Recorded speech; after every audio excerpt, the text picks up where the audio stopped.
Okay, this video is to show you the different steps that you need to begin this sweep advanced part. Here we've got like a car engine header or an exhaust header. I've actually already created a video and you can find that on Learning Suite here. This is a advanced sweep video example 2. And so that's where we actually do the nitty gritty where we do the sweeps and create all the tubes and stuff. And in that video, I've actually created a part in this Sweep Video Resources, which is the advanced part here. And what that is just the beginning stages of this part here so that you can kind of skip through that to save you some time because it's mainly just extrudes and some planes and things. And so I didn't want to make you do that. So I'll mark this video as optional. That being said, if you'd like to get the practice in with a little bit more complicated sketch, as well as inserting a plane with an axis and things like that, I'll show you how to do that. And so that's what this video is for. We'll first start by sketching a sketch, which will be the face of this part here. And we'll do that just on our front plane. And so we'll go ahead and go normal to that plane and we'll open up a sketch. And what we need to do is we need to use the dimensions here in detail B in order to complete that sketch. And we'll actually make this curve here tangent to a plane and this curve here tangent to a plane. So it'll look something like this. Like this, where we've got, again, this curve tangent to this plane and this curve tangent to this plane. And so all these dimensions can be found, again, in this detail B right here. And so we just need to repeat these. You can see here I've got 8 times this 0.5 here. And so that means that this one, this one, this one, this one, and the 4 up top are all that 0.5 radius. And so I've tried to number these according to how many times it'll appear on this face because it's pretty much just a pattern throughout. If you can make this portion of it, you should be able to make the rest of it pretty easily. And so just go ahead and work on fully defining that sketch.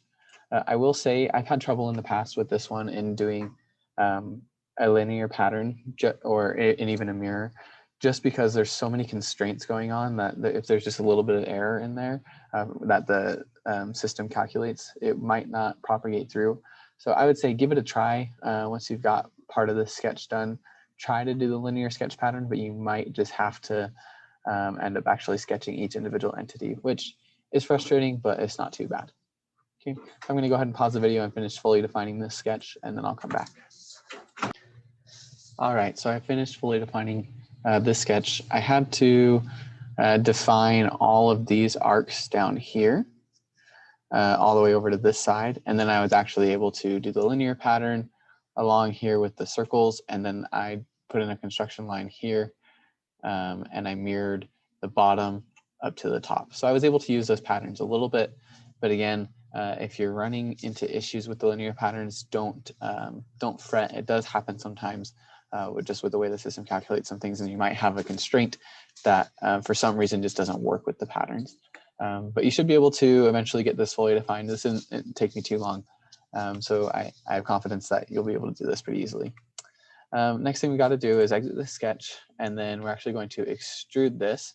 And as far as I can tell, if I remember right, we actually extrude it from that face back a total of 0.20 inches. And so it's just like we've done before with extrudes, just do extruded boss.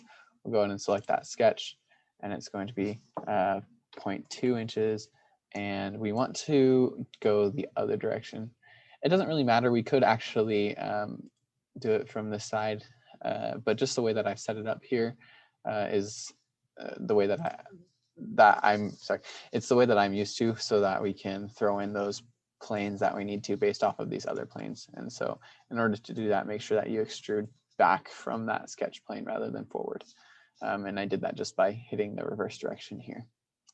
Go ahead and hit the check mark, and then now we need to work on inserting a new plane so that we can sketch this right here on that new plane. And so the dimensions we need for that are this 2.75 here, and then this 45 degrees here, and then this 0.3 isn't as essential. Basically, this is just telling us that we're going to be using that existing plane, right? Because we made this curve tangent to that plane. And so what we're going to do here is we're going to insert a plane down 2.75 inches. Then we're going to throw an axis on that plane and then put another plane around that axis. Hopefully that'll make more sense here in a second when I show you. And so what we'll do again is we'll select this top plane and we'll throw a plane in here. I said 2.75, right? 2.75, and we'll go down. Okay. And then what we need to do is we need to input an axis. And so in order to do that, I'll select this right plane and this plane we just created. And I'll come here to reference geometry, axis. Okay, and you can kind of see the preview. What it's doing is it's putting an axis of rotation where those two planes intersect. Remember, planes are infinite, so you can't quite see it here, but they are technically intersecting right there. Over here in our options, we've got 2 planes, which is exactly what's going on here. And so we'll hit this check mark. Okay, and now we can see that axis. In order to visualize this a little bit better, I'm just going to drag this plane, expand it. Now you can kind of see how those planes are intersecting and why we have that axis right there.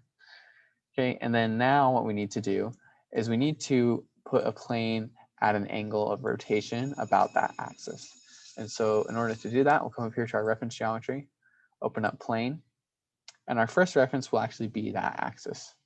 Okay, and then our second reference can be either one of these planes. I'll use this one, and we're going to do an angle, and we can actually change this, to 45.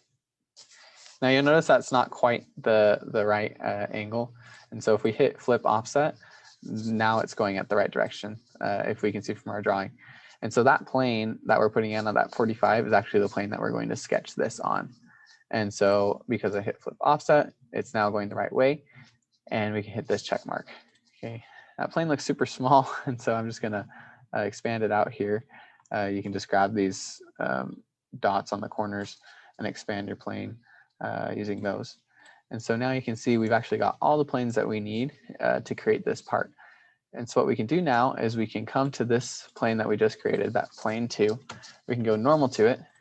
And then now here's where we're going to sketch the face of this second extrude here. And so in order to do that, we're going to make some curves. It's a little bit difficult to see just the way this drawing is. Let me zoom in here real quick.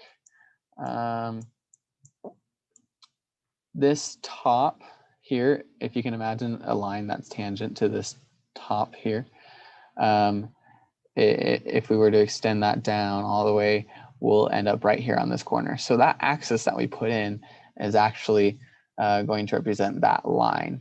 And so everything that we sketch is going to be from that axis down. So to represent that, I'm going to throw in a construction line here, and I'll make it coincident to that axis, and we'll make it horizontal here. And so that's the line I'm talking about. So our whole sketch will be contained below that line down here. And so now we can just start sketching, and we'll start by sketching some circles, or sorry, I'm going to do some arcs. You could do circles. I'm just going to do arcs for the ease of it. And they need to go around something like that. And they're actually going to be tangent to this line here, and also tangent to this line here, this face rather. So we'll make that tangent there. Okay. And so that's kind of the beginning curve here, this arc right here. And so you can go from there and finish defining this sketch. I just wanted to show you a little technique here that I've got going on. Bear in mind, as with anything, there are multiple ways that you could define this sketch.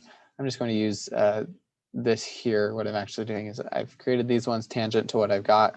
You'll notice I don't have anything out here to make another plane tangent to without throwing in a lot of construction lines or something like that.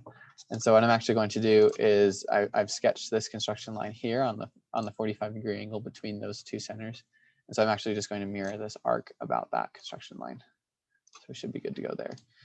Okay, and then now I can start inserting other things. What I'm going to do, you'll notice on the drawing that we don't have any dimensions, any radii on these arcs here in the middle. That's just because when it's all said and done, what we're going to do is make these radii tangent, these arcs rather, tangent to these other ones that they're connecting to. And then when we define the centers, so you see I've got the center here of this, If I define the center, which is 1.5 out, once I define that, it will actually fully define our sketch here. And so I believe that's going to be this dimension here, which is 1.5. There we go. And so that's why, again, on the drawing, you don't see any radii on those arcs. It's kind of an ugly one. You can see here 1.11, 1.106. So if you just define the centers and then make it tangent to both of these and make these 2 points a horizontal, then you should be good to go and it should be fully defined. And so I'm just going to go ahead and finish throwing on the rest of those arcs. I just wanted to give you a little caution while you're doing this. You can see this is fully defined, and so I don't necessarily need to throw the tangent on here. If you do, you can see it's over defining the sketch. So you might run into issues like that, so just be aware. But once you get to this point, it should be fully defined, and then it's just a matter of throwing on circles here on the centers of these arcs and making those circles all equal and making the diameters of those circles to be, let me look at the drawing, 0.75 inches in diameter. Okay, and so we can just do 0.75, and then we can make all these equal. Okay, and so now that sketch is not quite fully defined. Oh, okay, the center was not directly on that center there. So we'll go ahead and merge those. There we go. And then so we've got that sketch, and we're going to do our extrude now. And again, we actually want to extrude down from that plane. And you can tell by the way this drawing is, if that axis was this top corner, you'll notice that we have to extrude down. And so that's why we're going to flip the offset here, and it should be the same thickness of 0.2 inches. And now we're good to go. Okay. And so that should catch you up to speed where you're able to create this part on your own. If you go ahead and hide all these planes, this is actually what I've given you when you download this advanced part. Let me see if it'll open right now. Yep, here's the advanced part off of Learning Suite. And so it's just the same thing. That was just to show you how to insert those planes and that axis. And so hopefully that helps. Hopefully that gives you a little bit more practice inserting planes and being able to think outside the box there, how to do that. I hope you're able to get some help from that video.